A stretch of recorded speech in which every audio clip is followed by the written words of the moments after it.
So just to say sorry to the cameraman in advance, I was told not to move, but I move a lot during presentations, and I will do my best. But yeah, those of you who have maybe heard me do talks before, I do Trojan horse types of presentations, so this isn't actually the title, this is just to get you in, and you're going to see the title very soon.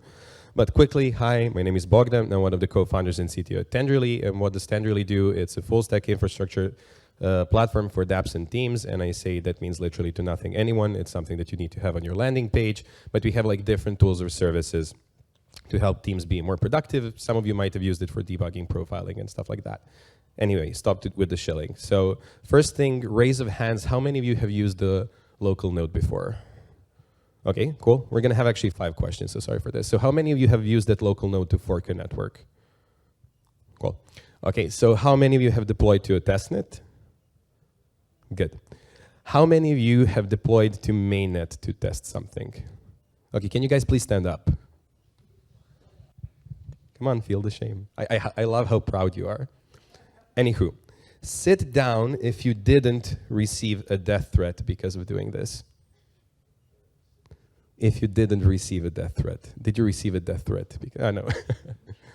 So the actual presentation of this, or the title of this presentation is how to test things in production without losing your life. And I didn't get an aneurysm right now on stage, and it is a bit of like public speaking stuff to get your attention. But anywho, so let's go all the way back to October 2020.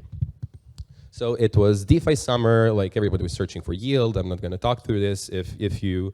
Basically, if you went through this, you had savings, then you didn't have savings, then you're kind of starting to have savings again. And then we're going to cover a protocol called Year in Finance. So Year in Finance is still this huge protocol that's doing a bunch of stuff, but we want to meet this man. So this is Andre Kronje, and I'm quite sure I'm butchering his name, but I never heard it said out live, actually. And he had a problem. His problem was he would wake up and he would search for the best yield on the market. And the problem there was he would find a new product, which was literally like deployed 6 hours before that. And then he wanted to deploy something called the vault. Now, we all know what vaults are right now, but it was a completely new concept in 2020. The whole idea behind the vault is I put some cash into like a vault, a pool of money, and that vault is intelligent enough to move the money around. But the main problem was then that it was nearly impossible to test out anything that was on chain at that point, because it was deployed just 6 hours ago. Nobody deployed it to Kovan. Nobody was even doing audits, I think, at that point. So there wasn't an easy way to actually integrate with these protocols and figure out how they would behave, and then also how do you give someone an idea what you built, like what is actually Wire in Finance. So he came up with this mantra, which is I test in production. So the whole idea was, okay, sure, I deploy the smart contract into production, and it would just work. Now, there was a problem with that, but first let's go what was actually good with this. I'm really trying not to move, I'm so sorry. So, the good thing is with testing in production is that all data is there because it's production, it's normal, all the data is there, no problem with data availability. Other people can use it, it's production, so we're all using the same Ethereum mainnet chain, we have access to the same data. The third part is that it's the same environment, so all the production APYs are the same. DAI has the same value, all the CDP positions are the same. So everything is the same because it's a production. But there's actually a couple of cons here. So people would ape in millions of funds into the stuff that he would deploy. So I think the name of the token was EMT or ENT, I can't remember. He deployed it, it was an unverified contract, and if I remember correctly, $18 million was aped in like in 4 or 5 hours while he was sleeping. He was woken up by someone who's telling him that his new product got exploited. By the way, he didn't launch the thing. And this basically culminated with him starting to receive death threats. Gotta love this space. So how did we get to this position where are we right now with testing generally in Web3? So 5 years ago, you would probably use Ganache or Remix, and you would test stuff against a local node. So you would use Remix, you would type out your code, and there was like a local JS VM that was in your browser, and you would use that for testing, or you would use Ganache and Truffle, deploy there and test things out. The thing there was that there wasn't a way for you to actually share that environment, but so you would deploy to a testnet. At that point, I think we had like Rinkaby, Ropsten, Kovan still, no, Kovan was a thing, Goerli wasn't a thing back then. And then we move a bit forward, and then like 2 years ago, the stuff started happening. Why? Because the DeFi summer and money Legos were happening, so we needed to upgrade our testing because death threats shouldn't be the way of operating in any industry, I think. So generally, as money Legos were being invented left and right, we needed to find a way to quickly test these things out that we're deploying to production. So that's where Hardhat came into the scene. Foundry, between like 2 years and now, also started picking up steam.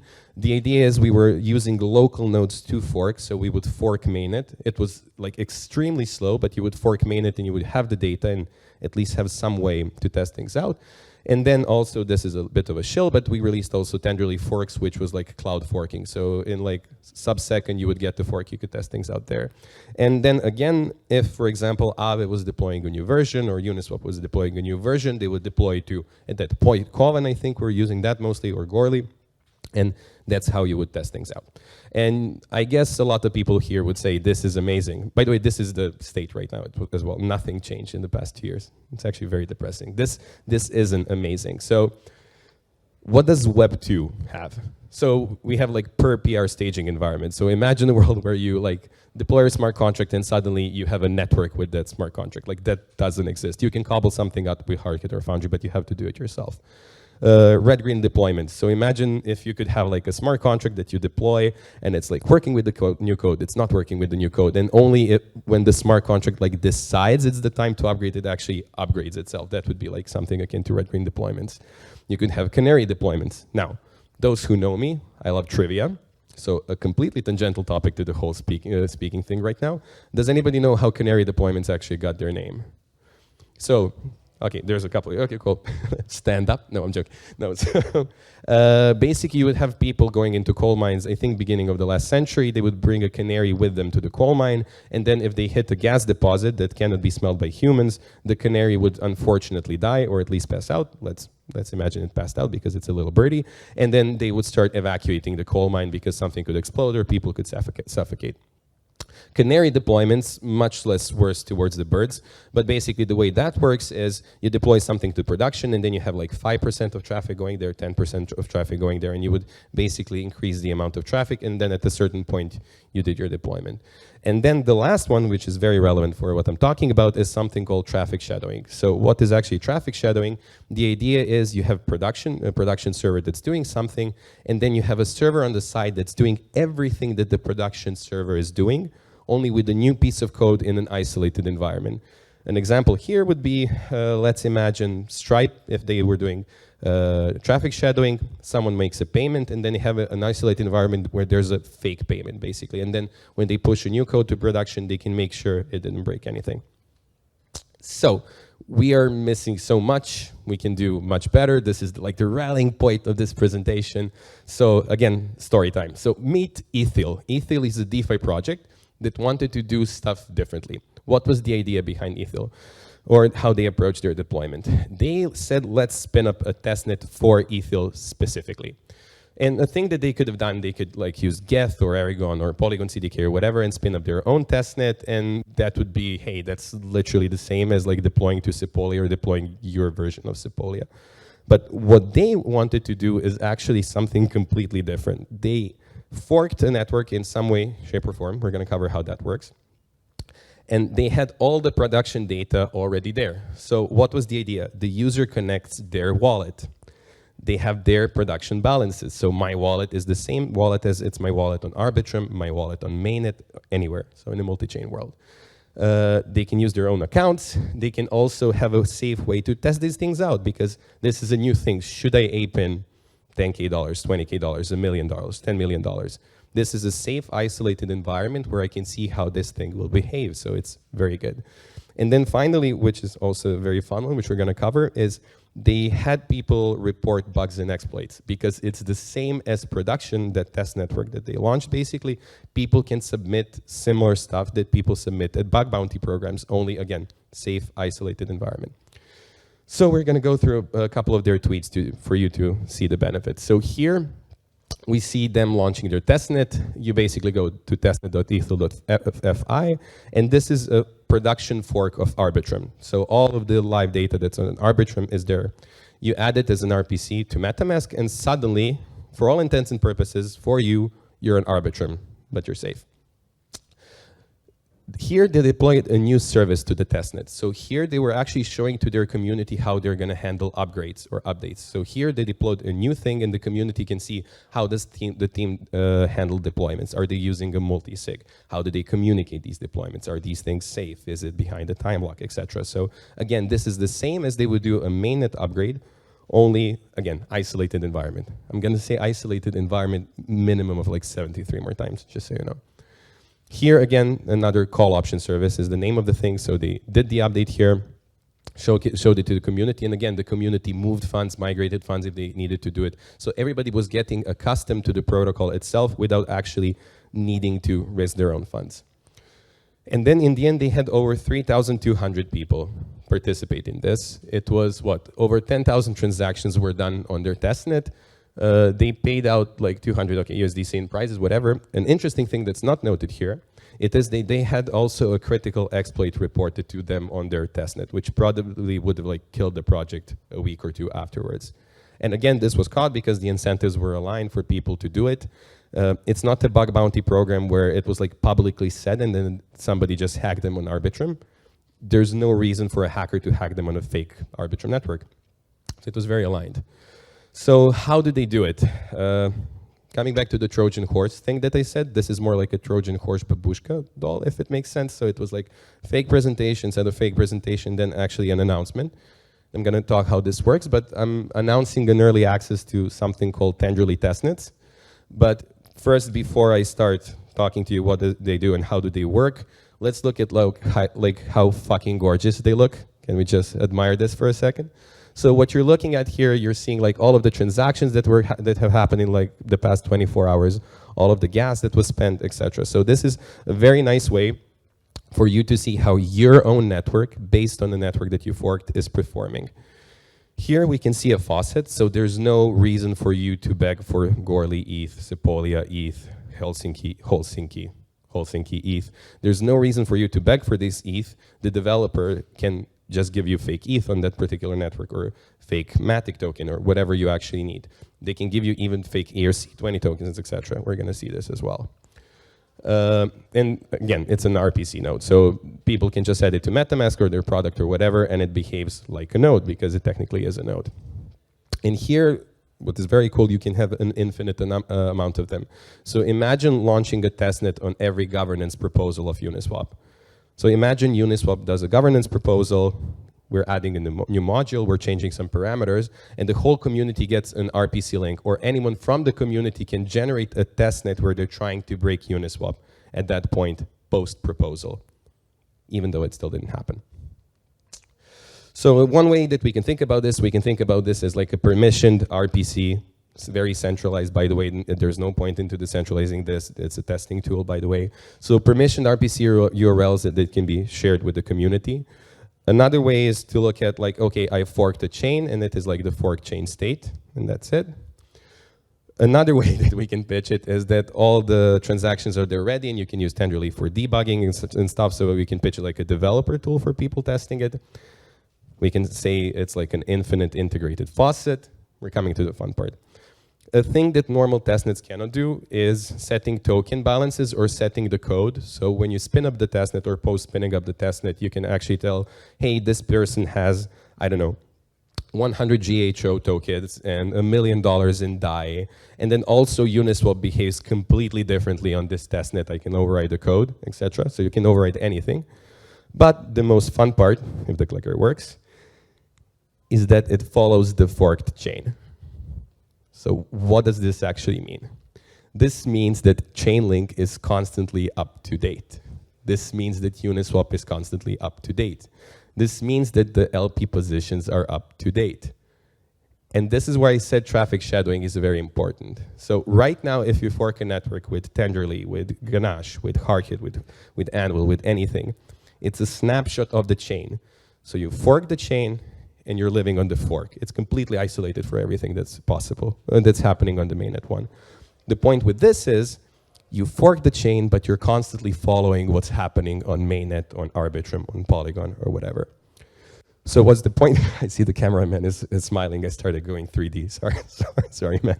Anyway, but the whole point is that you can see how your dApp is behaving. imagine a thing that you can do, you upgrade it to V2, and V1 is still existing, living its life, and you're shadowing all of the traffic and seeing how everything is behaving. And I think from an engineering perspective, this is extremely interesting, because you're probably thinking now, are you literally copying all of the transactions? But there's actually a very intelligent way where you can just know at which point you forked, and then when you're tracking the state objects, you can just decide, we call it internally a merge strategy. Am I going to pick the state object that's on the forked chain, or am I going to pick the state object that's on the forked chain? And this way we get this live updating capability. So again, benefits, you can integrate easily with partners. So let's say, for example, Maker or whoever wants to give like this per partner testnet environment where people can integrate with them and test it out. You can showcase new versions of your product to your community with all of the production data, where if you spin up this particular fork, it doesn't go out of date a month ago. It's constantly up to date what they're doing on chain. It's great for safe bug bounties because, again, it's not in production. You can do per PR testnets, which I think is amazing. And there's so much more things that can be done there. I'm just looking at the clock. Anywho, so when, you can see I'm reusing this slide, and I didn't ask our designer to update it. So we actually launched this yesterday in early access. You can scan this QR code. You're going to be led to a landing page, a real landing page, not the simulated one. And there you can ask for access. And why we're calling this early access and not launching it as a product, at Tenderly, we're really trying to make things that aren't shit, to be completely honest. But the thing that you should be aware of, or that we are aware of, we cannot do it on our own. So this is like a call to arms for people to do it with us. Like 60% of Tenderly was actually thought out by users, not by us. So please help us make better testing for the Web3 ecosystem. And that's it. Thank you so much. I'm open for questions.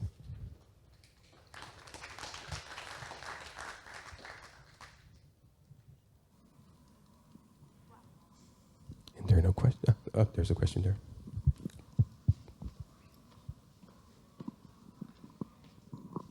Hey, you said that the chain keeps up to date with the forked one. So if you set the balance to someone and it changes on the original chain, how do you keep that up to date? Yeah, and that's a very good question. So these are the merging strategies I mentioned. So when you're spinning up the testnet, you basically say, hey, I want the, let's call the mainnet and the testnet. Can we call, or Arbitrum and the testnet, for example.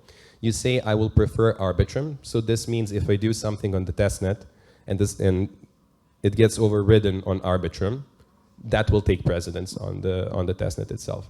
If you pick the merge strategy that says go with the testnet instead of Arbitrum, then it's like a copy on write replica. For example, if you know how Docker works, like the file system, the layering, basically once you touch something, once you write to a specific memory slot, in this case, you change a storage object, at that point, you're following the testnet. And then there's a third one, which we won't ship because we think it's useless and overly complex, although it's important internally, is something called Smart Merge, where you could write a piece of code which does the conflict resolution. But you can think of it basically like doing a git merge with a conflict, where right now it would be like prefer upstream or prefer local. I hope that answered your question.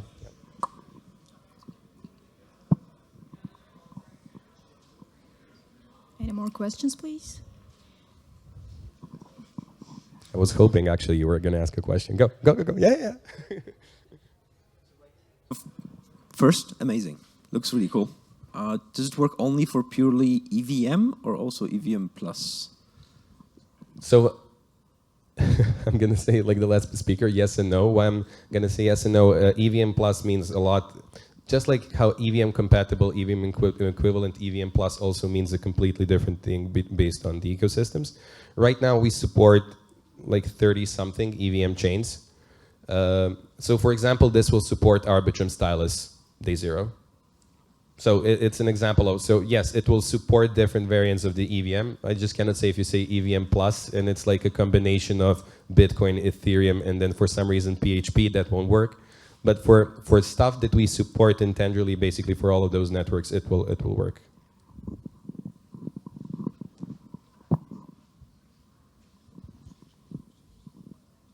Cool, that's it. Thank you so much.